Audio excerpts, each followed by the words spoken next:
রাতের সব তারা আছে দিনের। রোমান্টিক থেকে থ্রিলার সব ঘরানাতেই নিজের জায়গা শক্ত করেছেন সিয়াম আহমেদ। পোড়ামন 2 বিশ্বসুন্দরীর রোমান্টিক নায়ক থেকে শানের পুলিশ কিংবা জঙ্গলির দুর্দান্ত চরিত্রে প্রতিবারই নতুন রূপে ধরা দিয়েছেন তিনি। এবার আরও এক ধাপ এগিয়ে ভয়ঙ্কর চরিত্রে হাজির হচ্ছেন সিয়াম। সিনেমার নাম রাক্ষস। বুধবার বিএফডিসিতে প্রকাশ পায় সিনেমাটির টিজার। প্রথম ঝলকেই চমকে ওঠেন দর্শক ও ভক্তরা। টিজারে সিয়ামের ভয়ঙ্কর লুক আর রহস্যময় উপস্থিতি এরই মধ্যে আলোচনার জন্ম দিয়েছে। দেখা যায় বাঘ শিকারে নেমেছেন সিয়াম। বাথটবে রক্তে ভেসে আছে বাঘের দেহ। ভয়ঙ্কর সেই দৃশ্যের মাঝেও রয়েছে রোমান্টিকতার ইঙ্গিত। মুখে লাল গোলাপ নিয়ে সিয়াম জানিয়ে দেন ভালোবাসার পিছু ছাড়বেন না তিনি। চরিত্রটি ফুটিয়ে তুলতে দীর্ঘ 9 মাস প্রস্তুতি নিতে হয়েছে বলে জানান সিয়াম আহমেদ।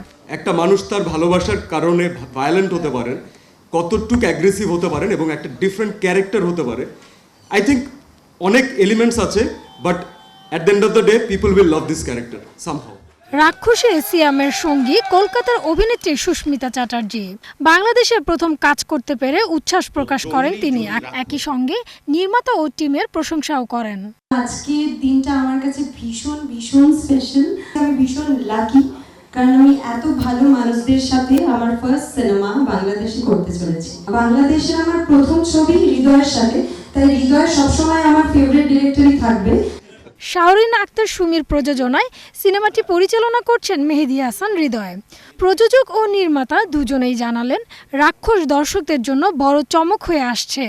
বরবাদের থেকেও ভালো কিছু দেখবে দর্শক। আমরা আমাদের বেস্টটা দিয়ে চেষ্টা করছি যেন রাক্ষস আরো ভালো করে, আরো ভালো কিছু আপনাদের সামনে নিয়ে আসতে পারি।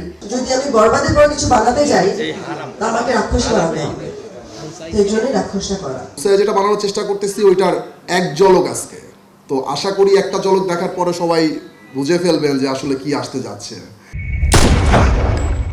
সবকিছু ঠিক থাকলে আগামী ঈদ উল ফিতরে প্রেক্ষাগৃহে মুক্তি পাবে সিয়াম আহমেদ অভিনীত সিনেমা রাক্ষস।